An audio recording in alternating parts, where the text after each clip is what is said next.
In their quest for excellence, our partners at Gilead Sciences faced an intriguing challenge. They wanted to elevate the performance of their already elite executive sales representatives even further. These top performers, called ETSs, represented the highest tier of 3 sales levels within the company, and they needed a fresh approach to reach new heights of success in an increasingly competitive and pressure-filled environment. Gilead knew they needed a training solution, but they also wanted a learning experience that would be deeply engaging for their people, a session that was both effective and enjoyable. CCI's founder and CEO, Jake Weiss, talked to Nancy Hofstad at Gilead Sciences, a regional director who is one of the key stakeholders driving this critical work for the HIV treatment sales franchise. In this conversation, Nancy shares her thoughts on why coachability matters, how coachability consultants helped Gilead address their particular needs, and the impact of CCI's program on her organization.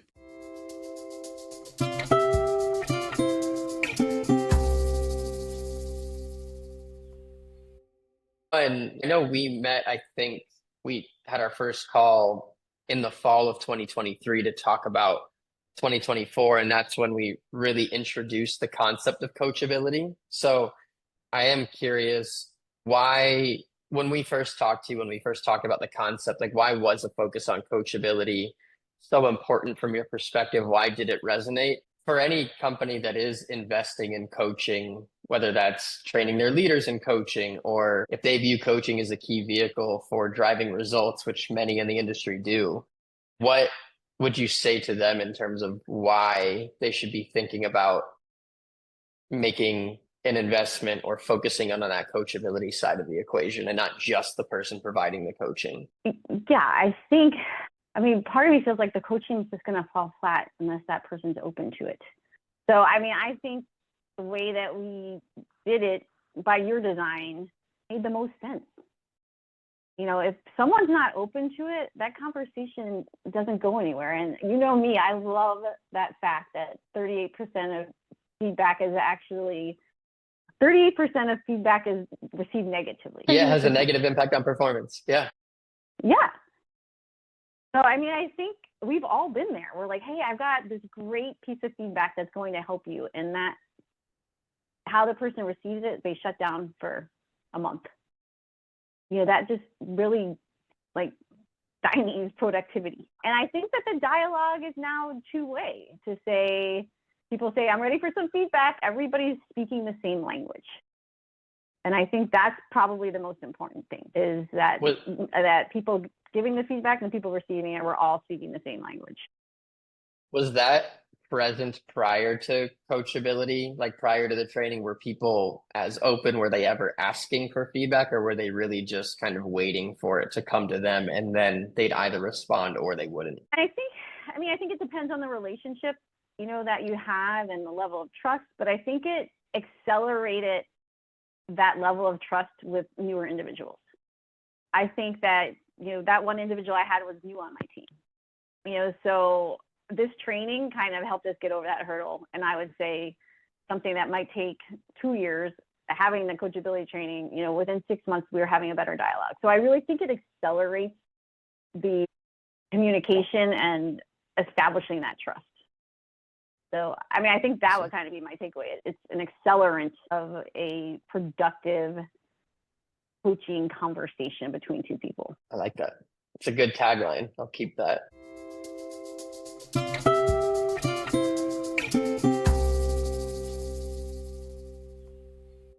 When Gilead saw the value of coachability for their organization, CCI got to work crafting a program that met Gilead's needs. The journey began in April 2024. Our first program with Gilead, entitled Mastery on the Field, took place at the University of Central Florida. Here, CCI connected coachability to mastery, which we describe as the ability to perform a skill at an elite level across contexts, situations, and pressures. True mastery is a level of skill proficiency that few reach. Even high performers have room to grow, and coachability plays a huge role in getting them there. In the program, CCI shares how to identify the right coaches, ask for specific feedback, practice a skill intentionally and with quality, and remain receptive to new insights, even from challenging sources. Because our CCI team members, Jake Weiss and Marcia McDermott, have backgrounds in soccer, all of the research on mastery was presented alongside examples of how mastery looks in the soccer world. In fact, we chose to host the workshop at UCF so we could learn more about mastery from their award-winning soccer coach and 1999 World Cup champion, Tiffany Roberts Sahidak. Participants got a chance to learn the science of mastery from CCI, listen to the real-world experience of a true master in her field, practice their own soccer skills a bit on the field, and then apply the concepts to their own work journey. Let's hear more from Nancy about how coachability training met Gilead's needs and helped them reach their performance goals.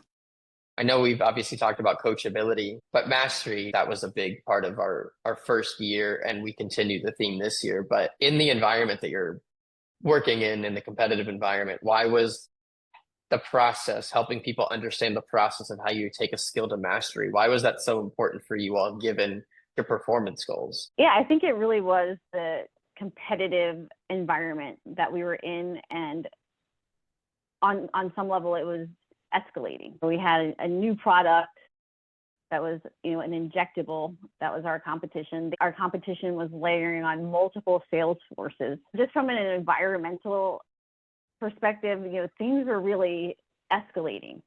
We were and still are, the market leader. So we had gained all this market share.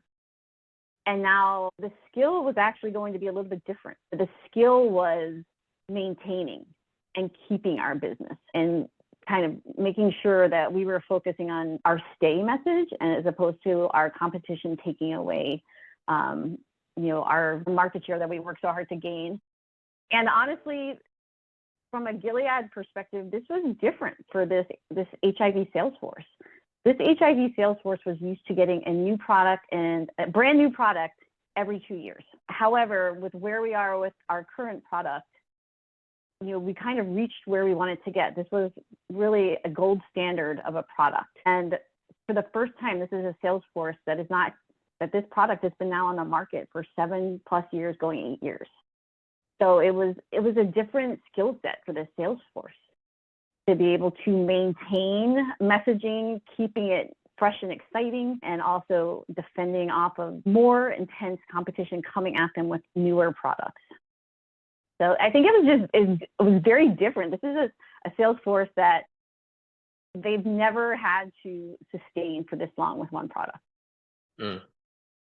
Overall, too, would love to hear, obviously you've been through different trainings before. Like, how did this around coachability, how did that all differ from either coaching workshops or feedback workshops that you've been through before? What are the differences that you noticed? I mean, first and foremost, this was tailored to our specific day-to-day needs. The case studies were real. They were written by our ETSs along with you and Marcia. So it was a valuable spend of time to go through real scenarios that apply to their day-to-day. So I think it wasn't some fictitious scenario. This was actually helping people get better with the problem they're experiencing right now. So I think that tailored approach, you looked at the Gilead core values, you looked at our competencies. Like, we had many discussions about what we specifically need with this group.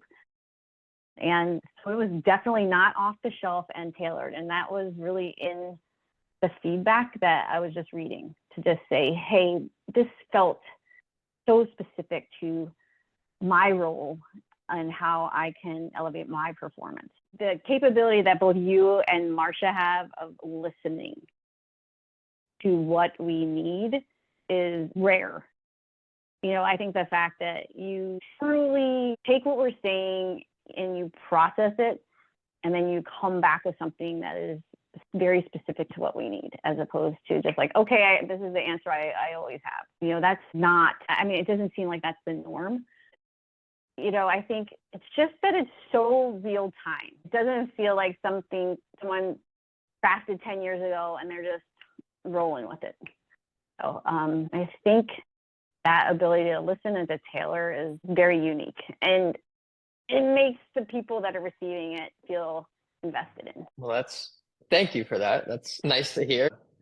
Well, it's been fun for us to work with all the different groups, get to kind of see how they're similar and different. And I think tailoring it, like obviously our whole goal is to make sure that it's valuable for you all, because we can come up with what we think is really cool and it could have no impact or value. So the only way we know is by getting all your input, which has been invaluable. Yeah. So, I mean, I think, speaking with you and about coachability, I think Catherine and I were chatting about this yesterday, this is your area of expertise and your passion. You had your own research, your own insights into this. This was not just an off the shelf, like, hey, we're reading a book on coachability and we're going to do a summary of like a book review. I think the fact that you were a content expert in this field was really exciting to say, we're going to look outside the organization to invest in our executives.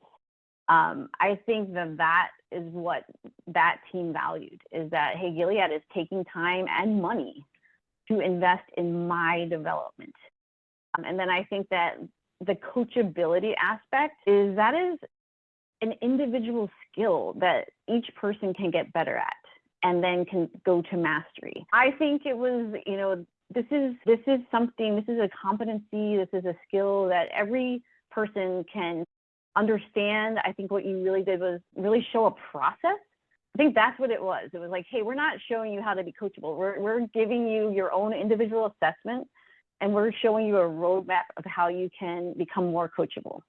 I feel like that's what you did with the mastery. It wasn't like, this is how you master closing. It was, this is how you master anything. Here is the process, the roadmap for how you do it yourself, and apply it to work, apply it to your personal life, apply it to anything. We are giving you a roadmap on how to excel. So I think it was really that individualized, tailored development for people that really resonated with them.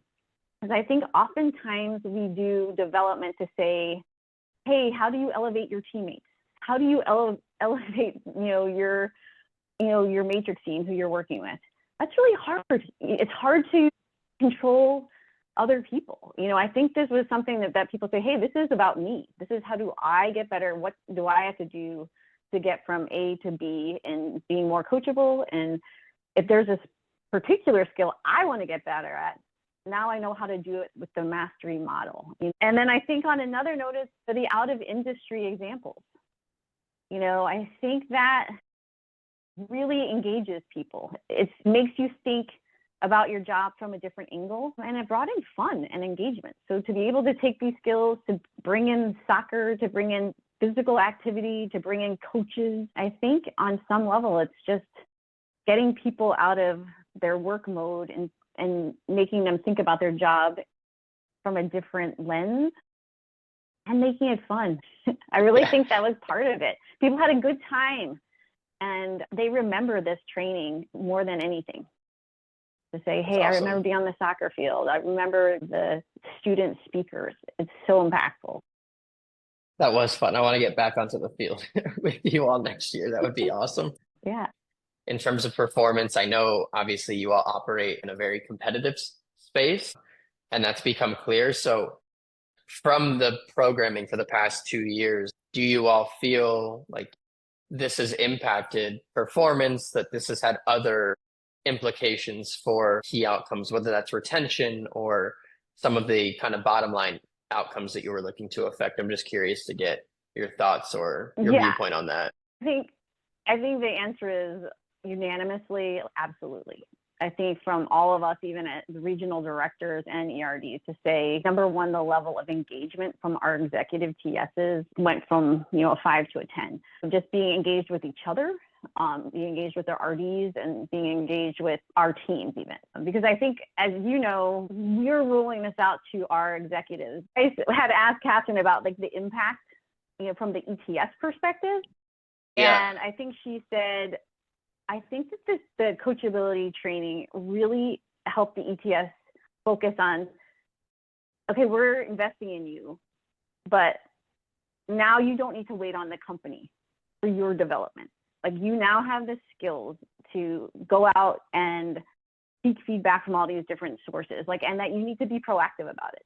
It's on you, but you have the skills to do it. I think in the past, we would always say, hey, you own your own development, but we didn't give people the tools. So I think now, we're saying, hey, you own your own development, but we're giving you the tools to be more coachable, to go seek feedback, to accept the feedback, and to really master what you feel like you need to master, where, you have the process. Where in the past, it was people kind of felt like, yeah, I am supposed to own my own development, but I don't really know how to do it. So I think maybe it's a roadmap to owning your own development. Here's the other one. She said, having this training and investing in the ETSs gave them agency and the permission to help others. So they felt, as an executive team, now being tasked to, help anyone that's asking them a question. Like she says, I just felt much more emboldened to be like, hey, you're coming to me for my perspective. Let me share with you this. I think that the way she said, giving agency to help others, that really wasn't there before. I thought that was really cool. Yeah, that's a great insight. And then they are having that leadership responsibility of rolling it out to the rest of their teams.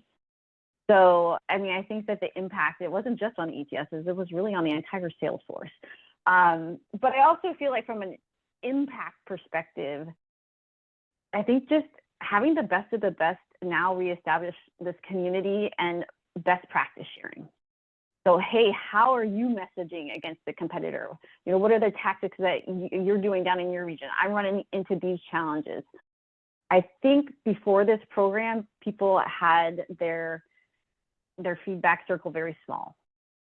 And I think that I was just reading through all the survey results again. And really the number one thing was, I'm really looking out to a broader audience to get feedback and to seek feedback and to really go to people I maybe wouldn't have in the past. And for even me as a regional director coming out of our programs, I've talked to ETSs on multiple teams that I didn't really interact with before. I have people from South Florida calling me. I have people on my team reaching out to Atlanta. I think it just opened up the best practices to a much higher level, especially in this competitive environment. And I don't think that open dialogue was there prior to this, especially amongst the ETSs. That's awesome. So yeah, creating communication channels across the South and across the organization. And that's one thing that we always talk about, that it's cool to hear that you shared back, is we talk about building culture, not just top down, but bottom up. And it sounds like everyone is kind of lifting the culture, and it's really come to life, not just from the ETSs, but from everyone. But for the leaders, so for the RDs, they were obviously a part of this as well. Why was coachability important for the RDs, for yourself, for the others in the South region too? I mean, I think first and foremost, everybody needs to work on their coachability. I think this was about like, hey, as an RD, I want to be moving up. I want to be promoted. How coachable am I? I think this was really a training just as much for the RDs as it was for the executives. But I also feel like it really helped with our dialogue with our executives to say, hey, here's something I'm observing when we're on the field ride. Like, are you open to hearing my feedback now? Like, we all were coming from the same model. So I think that the communication of feedback both ways, us to our executives, our executives to us, and we rolled this out to our teams. So for me as a regional director on a field ride, just that dialogue of providing feedback, it was so much more comfortable from both aspects. So the coach and then the person receiving. I noticed a marked change in one of my top reps she has 25 years of experience in another company. And the field rides used to be a little challenging. Because I would just be giving feedback and it was very much defensive. And after we did the coachability assessment and training, our field rides just became way more constructive. When I was providing feedback, or to even ask, hey, is this a good time for you to receive that feedback? And for us, it was like, hey, she'd rather sit down at the end of the day and debrief. not the intercall that she wanted. Yeah. Well, that's good to hear. And that was, I know one of the things that we often overlook. We talk about this with people all the time, and it seems like a softer outcome, but I think people often overlook how much more enjoyable it is to actually coach someone that wants your coaching versus like, hey, I've gotten this training on coaching. I now have to coach all of my team members differently. And it's not fun to coach them if they're not open to it or they don't want it. And that's why people end up not doing it going forward. So it is cool to hear that that was something you noticed from one of the reps on your team. Yeah. And I do think it was really important that even when we rolled this out to the entire sales force, that every single person got their own coachability assessment. Like they felt invested in. It was a baseline to start the dialogue. So I do think the assessment is really key. And then I think that comes from you who's a content expert in this. This is your assessment. These are people who are experts in coachability. You know, it's not just some random survey from me or something. Yeah, that's where people started to realize that when I am seeking feedback proactively, I'm not always doing it to actually get constructive feedback in coaching. Sometimes I just want to hear good things, or sometimes I'm going through the motions because I'm supposed to ask for feedback when I don't really want to hear it. So I'm glad that was valuable because that was a really big part of our time together. And that was actually kind of where my other question was going, was just overall your experience working with coachability consultants, from developing programming to rolling it out to sustaining it. I think you've hit on a lot of that, but I didn't know if there was anything else that came up for you that would be helpful for others that are thinking about working with us to hear. Yeah, I mean, I feel as if you're dealing with content experts, you know, having PhDs in the subject matter. I just feel like it's really important to make sure you're working with people who are truly passionate about the topic. And I think that's made the world of difference, you know, as opposed to, you know, jack of all trades on some level. So, and I do feel like, you know, the credibility of coaching and coachability that Marcia brings, you know, being a coach of elite soccer teams. You know, when she facilitated that first session, you know, when she got to the front of the room, just the, you know, kind of the power and the impact of what she said and the examples of how her experiences as a coach and a player, the very specific snippets. I think Catherine and I were talking about the one where I think one of the players like heads the ball into the goal. And I think just the realization that wasn't luck. That was a play that was practiced over and over and over again. So like that mastery, you know, so I think it's, you know, usually when you're watching a soccer game, you're like, oh my gosh, they just happened to be there at the right time at the right moment. But to realize like, absolutely not. Like this is something we train for. And then I think that applies to some of our best executives in the field. You know, these are people, when anything comes at them, they are on their clinical game. They can make sure they deliver that message any which way, you know, no matter what's coming at them. Like they are masters of their skill. And I think some of them said, hey, this isn't, some areas I feel really good at, but others I need to elevate. And now I really know how to do it.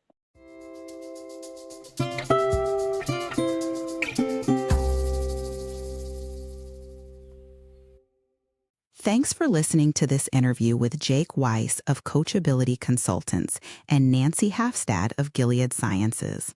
A big thank you to our friends at Gilead for allowing us to host this wonderful conversation. If you'd like to learn more about the kind of training and development CCI offers, head to our website at coachabilityconsultants.com.